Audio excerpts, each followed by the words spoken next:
My name is Emily. I'm 22 years old, and I watched my sister walk across the stage to accept a degree she never earned.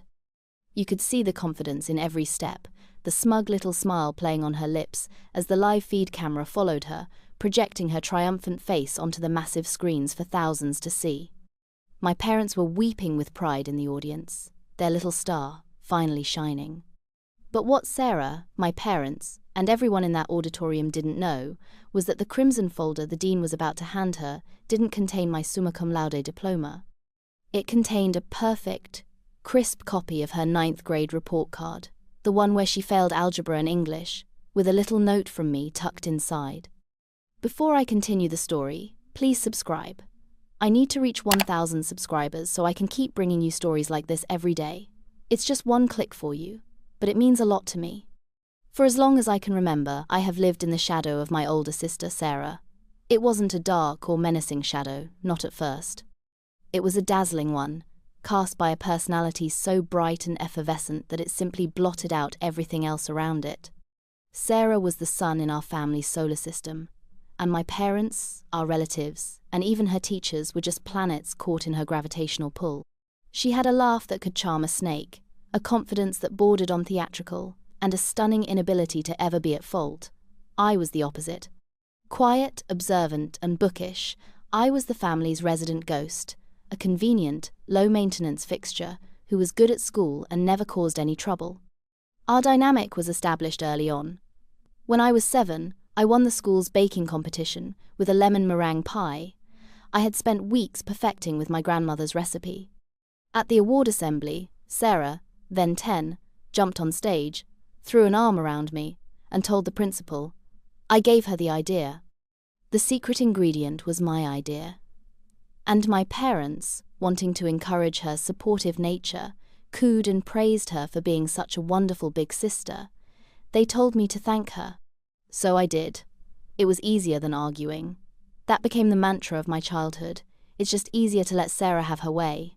It's easier to keep the peace. When I built a complex model of the solar system for the 5th grade science fair, complete with rotating planets, Sarah convinced our parents that she helped me with the artistic design, and so the blue ribbon was mentally split between us in their minds. It didn't matter that her only contribution was telling me that Mars should be more sparkly. My achievements were never entirely my own. They were always co-opted, absorbed into the grand narrative of Sarah, the gifted child who inspired greatness in others. It was a slow, insidious theft of self, a chipping away at my identity that I was too young and too conflict-averse to even recognize, let alone fight. I was conditioned to believe that my purpose was to be a supporting character in her story, and for a long time I didn't know how to be anything else. My parents weren't malicious, they were just blinded by the sun, and I was the moon, only visible when reflecting her light. They loved me, I think, but they managed Sarah. And managing Sarah meant keeping her happy, and keeping her happy meant everyone else had to make small, continuous sacrifices. My accomplishments were just the easiest things to offer up on the altar of her ego. The pattern was set, the foundation laid for a far greater betrayal that was yet to come. It was just easier, after all. The transition to high school only amplified this toxic dynamic, raising the stakes from stolen credit for pies and projects to the far more serious currency of academic survival. Sarah, for all her charm and social grace, was an abysmal student. She found schoolwork tedious, rules inconvenient, and deadlines insulting. Her report cards were a landscape of C's and D's, punctuated by scathing teacher comments about her lack of effort and disruptive behavior. My parents, who had built their entire social identity around their 2 brilliant daughters, went into a state of perpetual panic. Their solution, as always, was not to hold Sarah accountable, but to deploy me. Emily, can you just help your sister with her history homework? You're so good at that stuff. My mother would plead, her voice laced with a weary anxiety that I was programmed to soothe. Helping was a euphemism, of course. It began with me explaining concepts to a bored and distracted Sarah, who would doodle in her notebook and complain about her social life. It quickly evolved. Soon I was outlining her essays. Then, I was writing the rough drafts.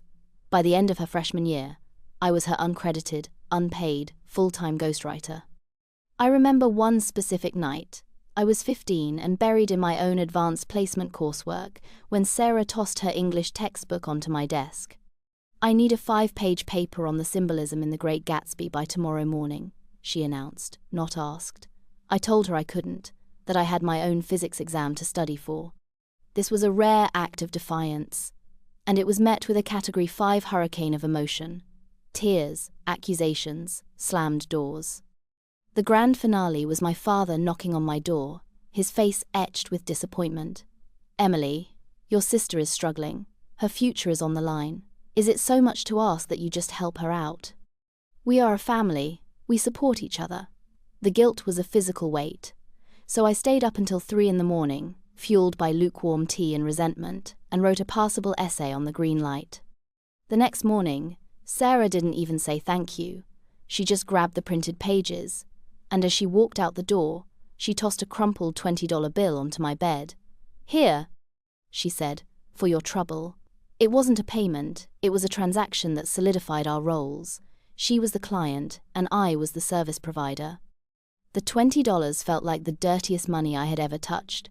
It was the price of my complicity, the cost of keeping the peace. I hated it, but I took it. What other choice did I have? I was trapped in a system designed to cater to her fragility at the expense of my integrity.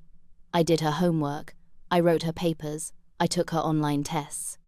I single-handedly dragged her through high school with a respectable, if unearned, grade point average. The college application process was the logical, nightmarish extension of our high school arrangement. Sarah, ever the master of appearances, had set her sights on a well-regarded state university known for its competitive communications program.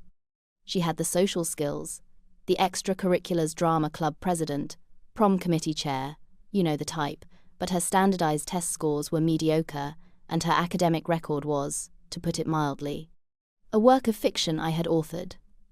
The centerpiece of her application was the personal essay, a heartfelt, moving piece about overcoming academic challenges to find her passion for storytelling.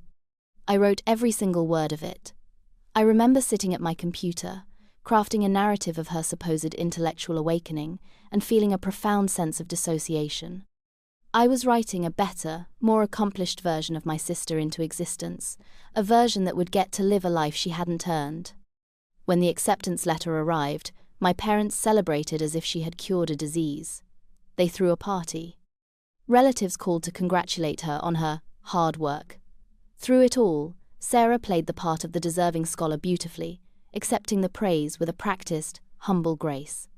A few months later, it was my turn. My grades were nearly perfect. My test scores were in the 99th percentile. I had my pick of several top-tier universities, some of which offered me substantial scholarships. I dreamed of going to a school out of state, of finally having my own space, my own identity, my own academic life. But then came the family meeting. "Emily, honey," my mother started, her voice gentle and persuasive. "We were thinking, wouldn't it be wonderful if you went to the same university as Sarah? You two are so close, and she could really show you the ropes. It would be a comfort for us to know you have each other." My father chimed in, "Plus, think of the in-state tuition savings. It's just the practical choice." They painted it as a logical, loving decision, but I knew what it really was. It was a strategic deployment.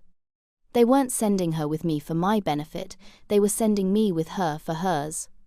I was her academic life support, and they couldn't bear to pull the plug. A part of me, the part that had been dreaming of escape, wanted to scream, but the other part, the part that had been conditioned for 16 years, just felt tired. The path of least resistance was so well worn, so I agreed.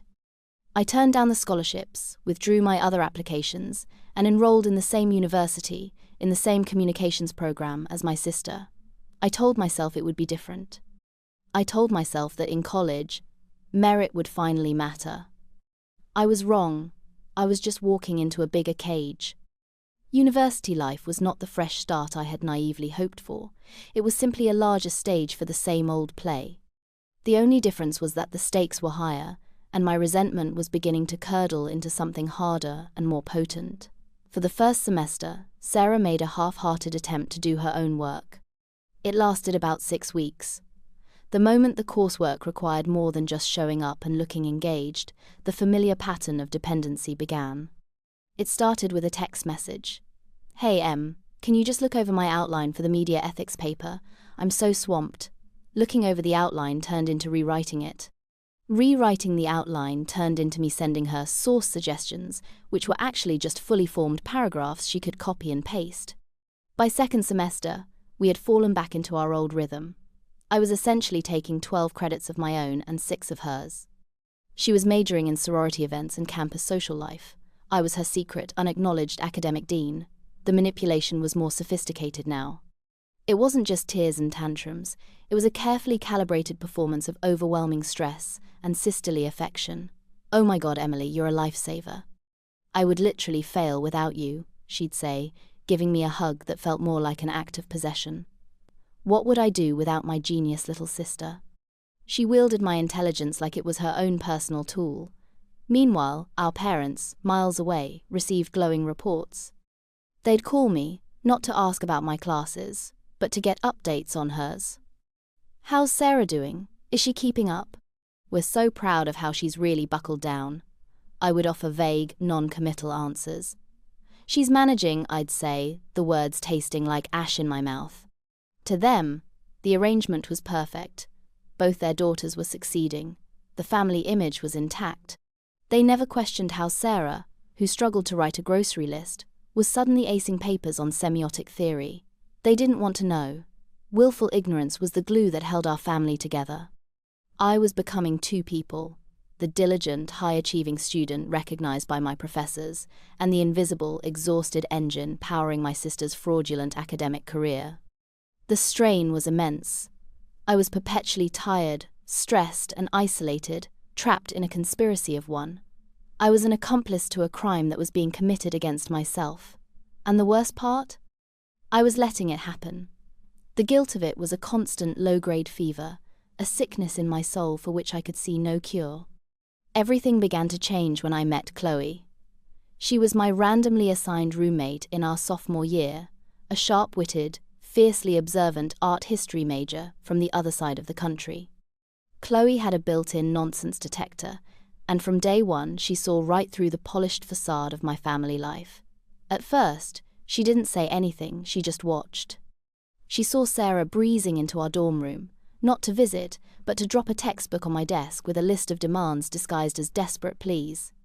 She heard the late-night phone calls from my parents, their anxious inquiries about Sarah's well-being, and their casual dismissal of my own academic pressures. She saw me hunched over my laptop at 2 a.m, writing a paper on broadcast journalism for Sarah, while my own deadlines loomed. One night, after a particularly draining study session, where I had essentially completed Sarah's entire midterm project for her, Chloe finally broke her silence.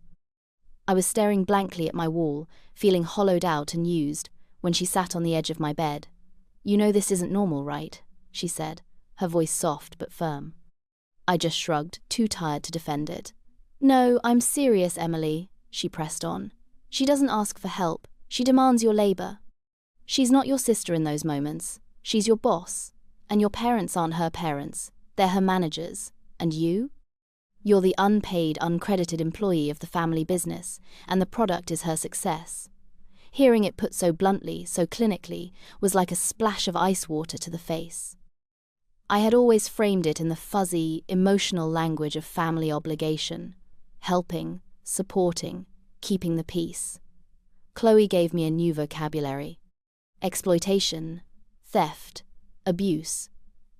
She was the first person in my entire life to look at the situation and validate the simmering rage I had been suppressing for years. "It's not your job to manage her life or your parents' anxiety," Chloe told me, her eyes full of a fierce loyalty that I had never experienced before. "She is stealing your education. Every paper you write for her, every test you take, she is literally stealing the value of the tuition you are both paying. It's fraud, and you're the primary victim." That conversation was the first crack in the dam. Chloe's perspective gave me an external anchor, a point of reference outside the warped reality my family had constructed. She was my ally, the first person to ever stand in my corner and say, "You are right to be angry." For the first time, I started to see the injustice not as my personal burden to bear, but as a legitimate wrong that had been done to me. The quiet, compliant Emily was still there, but a new voice, a colder, angrier voice, was starting to whisper in the back of my mind. And it was telling me that enough was enough.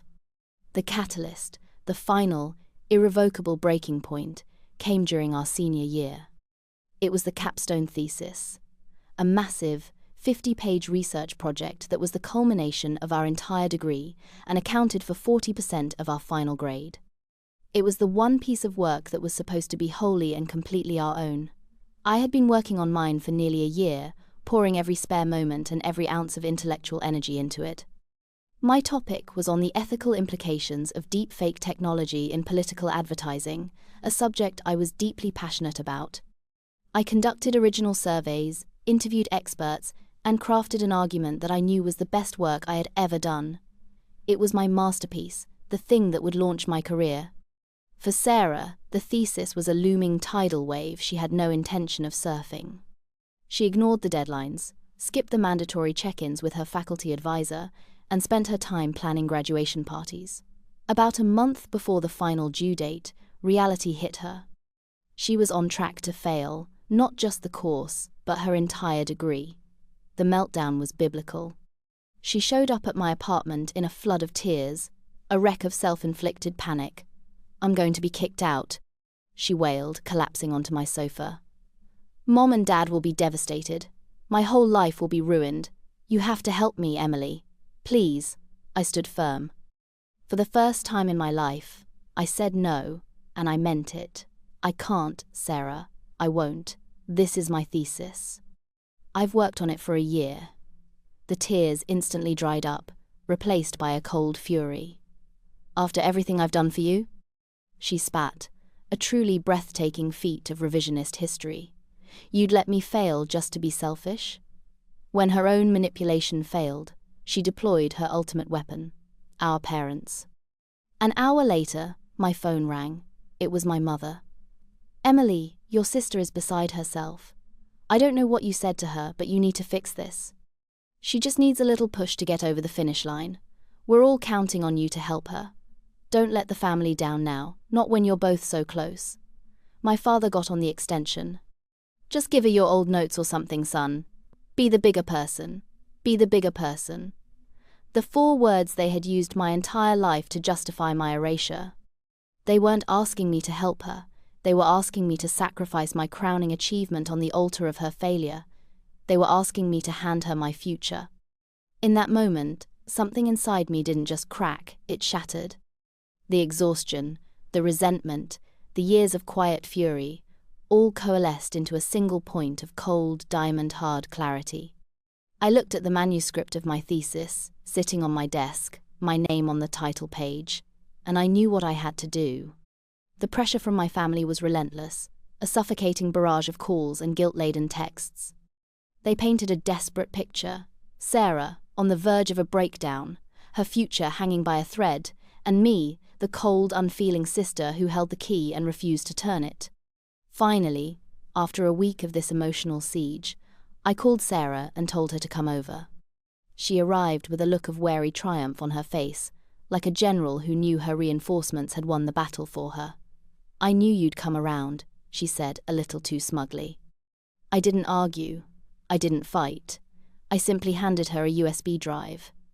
"Here," I said, my voice flat. "It's a simplified version of my thesis. The core arguments are different, the datasets are altered, and the conclusion is weaker. It's a B- paper, at best. It should be different enough from mine that it won't get flagged. It's the best I can do." She snatched the drive from my hand, a genuine radiant smile spreading across her face. "Oh, Em, thank you. You're literally the best sister in the world. I owe you big time." She didn't question it. Her arrogance and her desperation made her blind.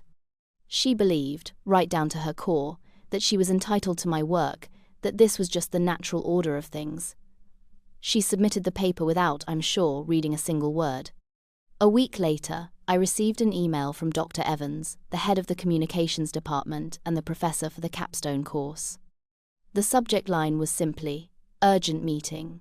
My heart hammered in my chest. This was it. I was about to be accused of plagiarism, of colluding with my sister. My entire academic career was about to go up in flames because of one final, foolish act of capitulation. I walked to his office with my stomach in knots, my mind racing, preparing my defense, my confession, my apology. I was terrified. But as I would soon find out, I had dramatically misjudged the situation.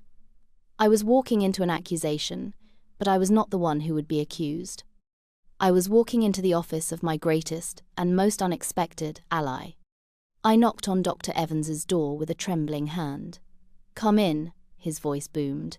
He was an imposing man with a sharp gaze and a reputation for not suffering fools gladly. He gestured for me to sit, and I sank into the chair opposite his large, cluttered desk. He leaned back, steepling his fingers, and looked at me for a long, silent moment. I braced myself for the end. "Emily," he began, his voice surprisingly gentle, "I have a problem. I've just finished reading the senior theses. Your paper on deepfake technology is, without a doubt, one of the finest undergraduate theses I have ever read in my 20 years at this university. It's A+ work, potentially publishable." I murmured a thank you, my confusion growing. "Which is why," he continued, leaning forward and sliding another paper across the desk, "I'm so perplexed by this one." I looked down. It was Sarah's paper. "This paper," he said, tapping it with his finger, "is also about the ethics of manipulated media, but it's clumsy. The arguments are derivative, the data is thin, and yet the author's written voice, the very cadence of the sentences in certain sections, is hauntingly familiar. It sounds like a less developed, less confident version of you." He looked at me, his eyes full of a shrewd understanding. "I've had you in 3 of my classes, Emily. I know your work. I know your voice. So, I'm not going to ask you if you helped your sister. I'm going to ask you to tell me what has been going on." It was the question no one had ever asked. It was the invitation I had been waiting my whole life to receive. And so, the dam broke. The story poured out of me: the high school papers, the college assignments, the constant pressure from our parents, the final, desperate demand for my thesis. I told him everything, the tears I had been holding back for years streaming down my face. I expected disappointment, a lecture on academic integrity. Instead, I saw a flicker of anger in his eyes, but it wasn't directed at me. "So you've been carrying her academically for almost a decade," he said, his voice low. He was quiet for a moment, thinking. "The university has standard procedures for this. An academic integrity hearing, an investigation. It's clean, but it's quiet. Your sister would likely be expelled, but your parents could spin it, hide it, given the systemic nature of this deception," he said, choosing his words carefully. "I feel a simple, private consequence would not adequately address the injustice that has been done to you. Sometimes, a lesson needs to be delivered in a more public forum to be truly learned." A slow, dangerous idea began to form in my mind, and from the look on his face, a similar one was forming in his. "What did you have in mind?" I asked, my voice barely a whisper. The plan was born in the quiet of Dr. Evans's office, a piece of academic and theatrical sabotage forged in the fire of my long-simmering rage. "A public lesson," he had said, and my mind immediately went to the most public event of our lives. Graduation. It was the stage my parents had been dreaming of, the finish line Sarah had cheated her way to. What better place to reveal the truth? Dr. Evans, who I discovered was not only my department head but also on the Dean's Council, listened intently as I laid out the core of the idea. It was simple, elegant, and ruthless. "We can't just accuse her," I explained, the words coming faster now, the plan taking shape. "She will lie. My parents will support her lie. They will say I'm jealous, that I'm trying to ruin her moment. It has to be undeniable. It has to be something she does to herself." Dr. Evans nodded slowly, a small smile playing on his lips. "The dramatic irony is potent," he mused.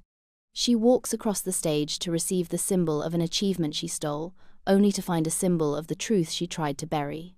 The university," he assured me, "would be quietly on my side. He would speak with the Dean of Students." Given my flawless academic record and the clear disparity in the quality of the 2 theses, my story was entirely credible. They would officially invalidate Sarah's graduation status internally, flagging her degree as unearned pending an investigation. But publicly, her name would remain on the commencement list. She would be allowed to walk. The trap would be set. My part was to find the perfect, smoking gun. That weekend, I drove home under the pretext of picking up my graduation dress. While my mother fussed over fabrics, I went on an archaeological dig into my own past. In a dusty box in the back of my closet, I found it, a treasure trove of evidence. My old high school notebooks, my handwriting clear and distinct, filled with the essays and assignments I had done for Sarah. I found the very history paper on the French Revolution she had paid me $20 for, and then the crown jewel. Tucked into an old yearbook, I found one of Sarah's original, unaltered 9th grade report cards. It was a masterpiece of failure, an F in algebra, a D in English literature, a C in biology. It was a perfect, tangible representation of the student she actually was. It was the truth, printed on official cardstock.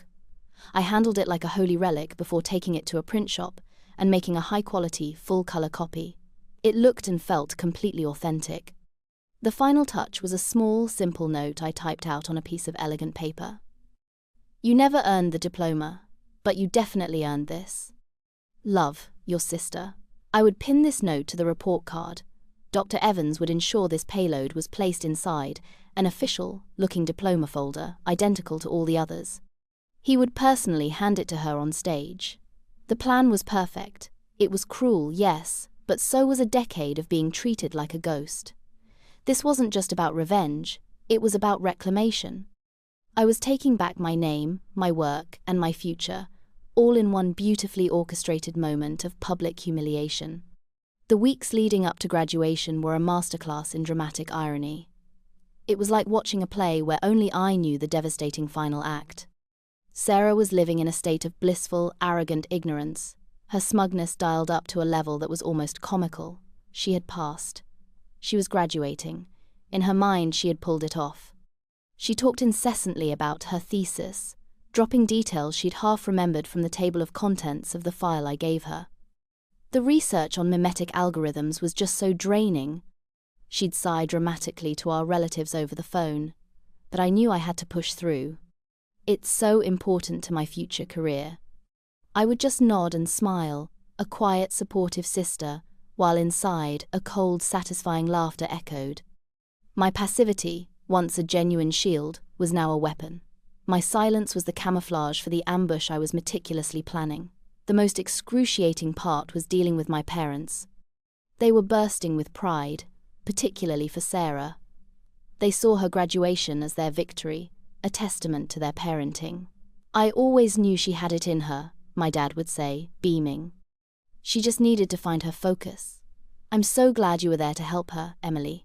You've always been such a steadying influence on her. The irony was so thick I could have choked on it. They praised me for my role as her enabler, never once questioning the reality of the situation. A week before the ceremony, they threw a lavish graduation party for us. The house was filled with family, friends, and relatives, all of them congratulating Sarah on her incredible turnaround. She lapped it up, the star of the show, telling exaggerated stories of all-nighters in the library and grueling study sessions. At one point, she put her arm around me and said to our assembled aunts and uncles, "I couldn't have done it without this one right here. She's the best study buddy a girl could ask for." Everyone awed and smiled. I felt a strange sense of calm descend over me. There was no anger left, just a detached sense of purpose. I was an actress in the final scene of a long-running tragedy, and I was about to give it a surprise twist, ending that no one, especially the star, would ever forget. Every condescending remark from Sarah, every proud, misguided compliment from my parents, only strengthened my resolve. They were all co-authors of this moment. They had built the stage, and I was just about to pull the curtain. The pre-graduation family dinner was the apotheosis of my family's fabricated reality. It was held at a fancy downtown restaurant, the kind with white tablecloths and hushed lighting, a setting my parents chose to properly commemorate the success of their girls. The entire evening was an ode to Sarah. My father stood up to give a toast, his wineglass held high. "To Sarah," he began, his voice thick with emotion. We have watched you blossom. You faced challenges in high school, but you never gave up. You went to university, you buckled down, and you have triumphed.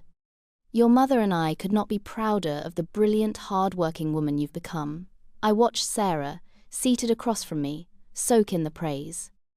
She tilted her head in a gesture of faux modesty, a little tear glistening in her eye for dramatic effect. It was a performance worthy of an Oscar. My mother then added her part.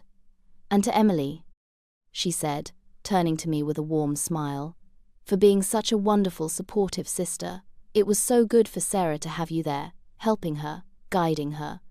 You've always been the responsible one." They saw it so clearly in their minds. Sarah the dazzling star, and me, the loyal, steady lamplighter, making sure her path was always bright. They had no idea that I was about to cut the power. Throughout the dinner, I played my role to perfection.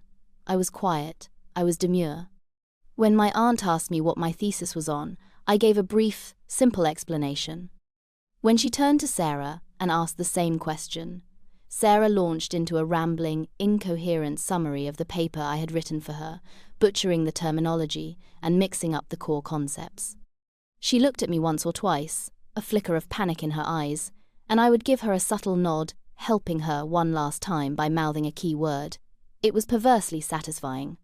My quietness was mistaken for my usual deference, my one-word answers for my typical shyness. No one suspected a thing.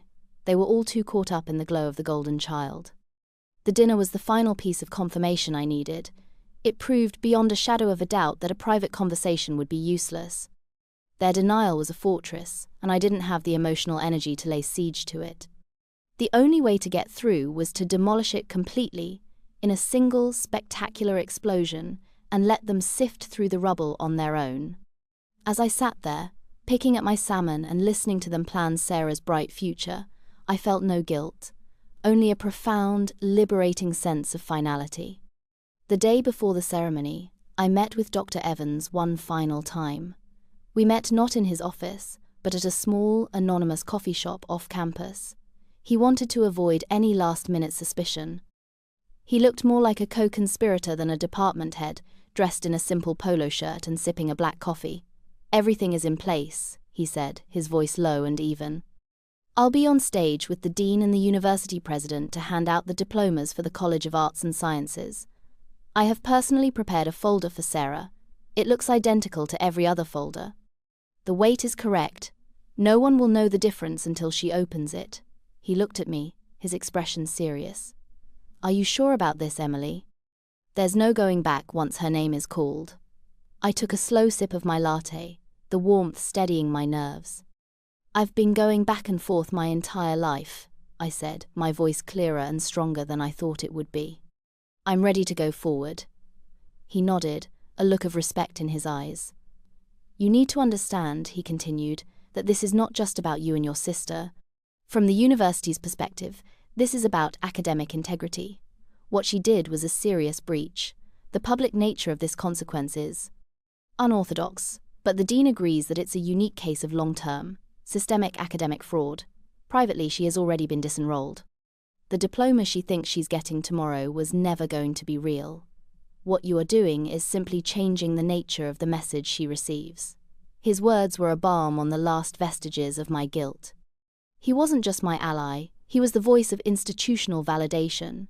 He framed my plan not as petty revenge, but as a righteous act of justice. It wasn't me against my sister. It was the truth against a lifetime of lies. "You are the victim here, Emily," he said, his gaze unwavering.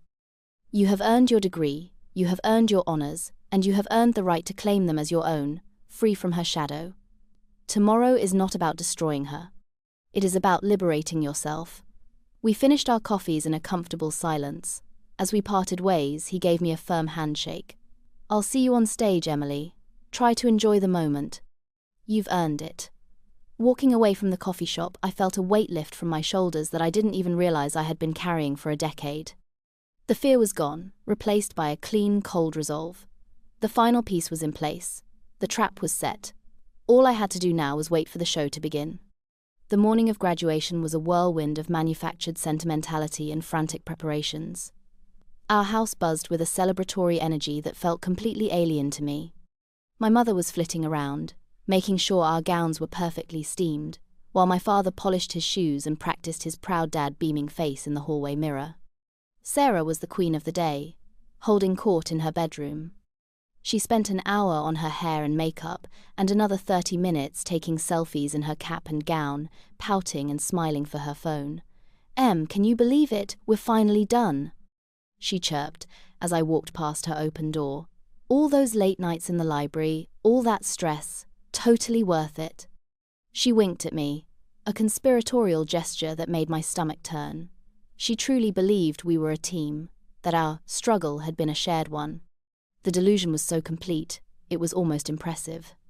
I just gave her a tight, thin smile. "Totally worth it," I repeated, my voice a hollow echo of hers. The drive to the university convocation center was excruciating. My parents filled the car with a non-stop stream of proud chatter, recounting Sarah's journey from a struggling high school student to a triumphant university graduate. "She just needed the right environment to thrive," my dad said, catching my eye in the rearview mirror. "And a supportive sister," my mom added, reaching back to pat my knee. I felt like a silent, invisible passenger in my own life story, a ghost at the feast. I clutched the commencement program in my lap, its glossy paper cool against my sweating palms. My heart wasn't racing with anxiety anymore. It was a slow, steady, powerful drum beating out a rhythm of anticipation. Justice, justice, justice. As we walked towards the massive building, my parents flanked Sarah, each holding one of her arms, a proud phalanx escorting their victor to her coronation. I trailed a few steps behind them, an anonymous figure in an identical black gown. In the bustling crowd of students finding their places for the procession, I finally spotted Chloe. She broke away from her family and rushed over, her eyes wide with a mixture of excitement and nervous energy. "Today's the day," she whispered, grabbing my hands. "Are you ready?" I looked over at my sister, who was laughing and posing for a picture with my dad. She looked radiant, confident, and completely untouchable. I looked back at Chloe, and, for the first time all day, a genuine smile touched my lips. "I'm ready," I said. "Let the games begin." We are now back at the beginning, in the cavernous, humming convocation center. The air is thick with the scent of hairspray and nervous excitement. The opening speeches drone on a blur of platitudes from the university president and a surprisingly dull keynote address from a celebrity alumnus. I am sitting in the designated area for the graduates of the College of Arts and Sciences, a vast sea of black gowns and cardboard caps. Chloe is 2 seats down from me, and every few minutes, she catches my eye and gives me a small, encouraging nod. My family is somewhere out there in the tiered seating, a small constellation in a galaxy of proud parents and bored siblings. I can picture them perfectly, my mother dabbing her eyes with a tissue, my father's chest puffed out with pride, both of their faces angled towards the spot where Sarah sits, a few rows ahead of me. She is the picture of poise, chatting with the girl next to her, occasionally flicking her perfectly styled hair over the collar of her gown. She looks like she was born for this moment, utterly convinced of her right to be here. A low hum of anticipation ripples through the student section as the dean of our college approaches the podium. "We will now begin the presentation of the candidates for the degrees," he announces, his voice echoing through the hall. My pulse quickens. This is it. The slow, methodical march towards the climax has begun. They start with the PhDs and the master's students. Then, they move to the bachelors. Department by department, name by name. Anthropology, art history, biology. Chloe's name is called, and I clap louder than anyone, a surge of genuine happiness for my friend momentarily eclipsing my own cold purpose. She gives me a quick, triumphant look as she returns to her seat, diploma in hand. Then the announcer says the words I've been waiting for. The candidates for the Bachelor of Arts in Communications. My focus narrows. The background noise of the arena fades away. It's just me, Sarah, and the stage. Name after name is called. Each one is a tick of the clock, a step closer to the detonation. My hands are cold, but my mind is perfectly clear. I watch Sarah smooth her gown one last time. She's ready for her moment. She has no idea what that moment truly holds. Sarah Elizabeth last name. The name rings out, sharp and clear in the vast auditorium. The live feed camera, positioned to capture the triumphant walk of each graduate, finds her instantly. Her face, beaming and confident, fills the two massive screens flanking the stage. A ripple of applause starts, led by the enthusiastic clapping of my parents. Sarah stands, and for a moment she seems to float, buoyed by the unearned adoration. She gives a gracious little wave to our family, a practiced gesture of a seasoned performer. She turns and begins her walk toward the stage, her steps measured and elegant. She is the very picture of accomplishment, a walking, talking embodiment of a lie. My eyes are not on her, however. They are locked on Dr. Evans. He stands on the stage next to the dean and the president, his academic robes giving him an air of solemn authority. His face is a perfect mask of neutrality. As Sarah approaches, I see his hand move, almost imperceptibly, selecting a specific crimson folder from the stack on the table. It looks just like all the others. Sarah glides across the stage. She shakes the president's hand, a man who has been briefed on the situation and whose smile is professionally polite but lacks any real warmth. She takes the ceremonial scroll from the dean. Then she turns to Dr. Evans, the man who was supposedly her thesis advisor. She gives him a brilliant, grateful smile, as if they had shared a profound academic journey together. "Congratulations, Sarah," he says, his voice just loud enough for the stage microphone to pick up as he hands her the crimson folder. "Thank you so much, Dr. Evans," she gushes. "I couldn't have done it without you." The irony is so exquisite, it's almost painful. She takes the folder, clutches it to her chest like a precious treasure, and turns to face the cameras one last time, her smile dazzlingly bright. The trap is sprung. All that is left is for her to open it. As Sarah walks away from the podium, moving toward the stairs at the side of the stage, she does exactly what I knew she would. It's an almost universal, instinctual act for every graduate. High on adrenaline and relief, she decides to take a peek at the prize. While still in the full glare of the stage lights and with the cameras still following her, she shifts the folder in her hands and slips her finger under the flap to open it. From my vantage point, I can see her face projected in giant detail on the screens. I watch the triumphant smile falter, replaced by a flicker of confusion. It's not the heavy, cream-colored paper of a diploma she sees. It's not the elegant calligraphy of her name. It's a standard piece of copy paper, her steps slow. She stops completely, right in the middle of the stage. A murmur begins to ripple through the audience. This isn't part of the show. Her eyes dart down into the folder again, desperately trying to make sense of what she's seeing. I know exactly what she sees. She sees the grid of subjects and grades.